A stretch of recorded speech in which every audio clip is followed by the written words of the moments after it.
होय दादा, बघ ना का ते सूरज चव्हाणचं नशीब किती चांगलं आहे. का रे रवी, काय झालं? अरे मी एवढे कष्ट करीतोय तरी माझं लग्न व्हायना आणि ते सूरजचं बघ ना का किती थाटामाटात लग्न झालं.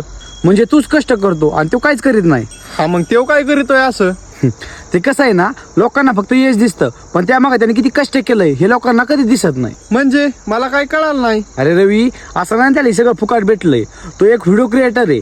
त्यासाठी ना त्याला काय एका व्हिडिओ तो एका व्हायरल नाही झाला, त्या एका व्हिडिओसाठी त्यांनी ना कितीतरी व्हिडिओ काढल्यात. तेव्हा तो आज जाऊन ना ह्या सगळ्या मुकामोर आलाय.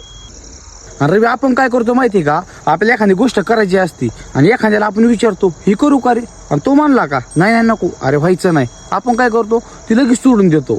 अरे पण तो सूरज चव्हाण तो करीत राहिला आणि आज तो आपल्या संपूर्ण महाराष्ट्रातला बिग बॉस विनर झाला. हा संघर्ष काय त्याचा थोडा असंकार रे. हा ना राव, बराबर आहे तुझं. पण रवी, आज ना आपल्याला सूरजने दाखवून दिलं की आपल्याला जर एखादी गोष्ट करायची म्हणली का आणि जर त्या गोष्टीला आपण आपला 100% वेळ दिला का तर ती गोष्ट 100% भेटणार म्हणजे भेटणारच. हे ना आपल्याला सूरज चव्हाणने आज दाखवून दिलं. खरंय का दादा तुझं. आता इथून पुढे एखादं काम करायचं ठरवलं तर टॉपलाच जायचं.